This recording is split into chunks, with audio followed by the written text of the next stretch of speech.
I mean, when you think about what pound for pound really means, right? He fought Volkanovski, who's a weight class lower than him. Jon Jones beat everybody at light heavyweight, then beat the best heavyweight in the division like it was nothing at a higher weight class.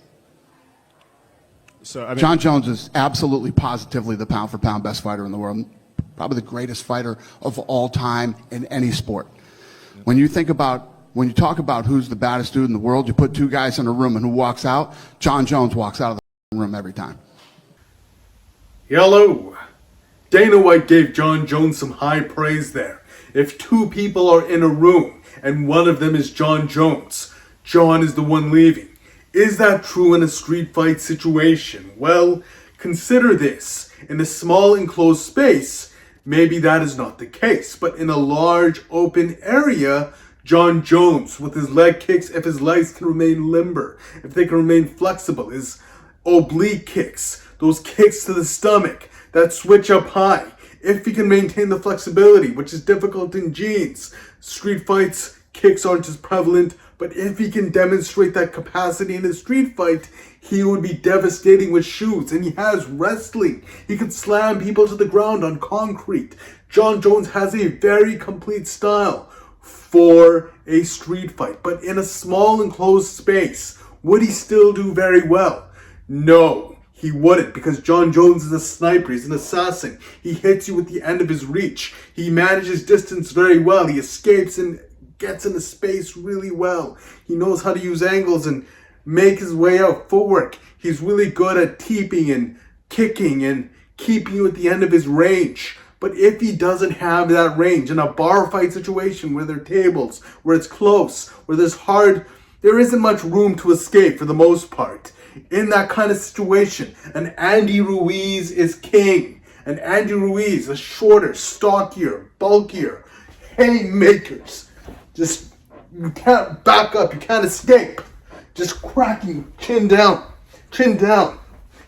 That tight, in that small enclosed space where you can't use beautiful footwork, where you can't meticulously move around and manage distance,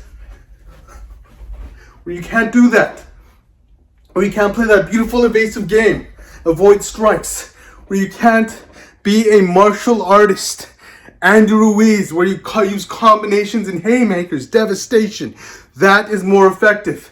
And that, when you can't escape, like a blender versus a baby, is disgusting in a street fight, small space, closing space. So in a small room, as Dana White had said, you don't have room to escape.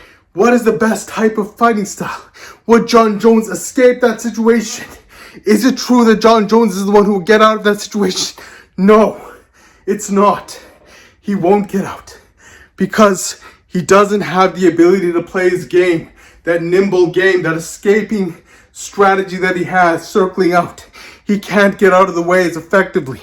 He, in a big open space with his kicks and shoes and wrestling, he would dominate.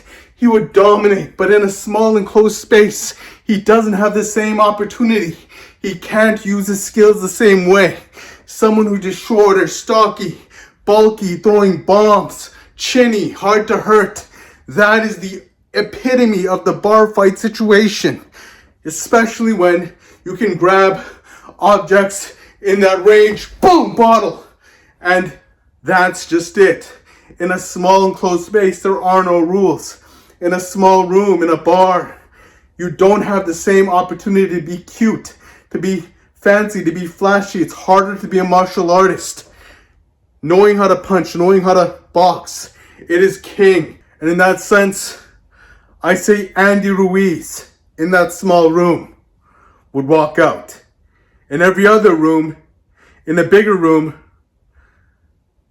Jon Jones has it.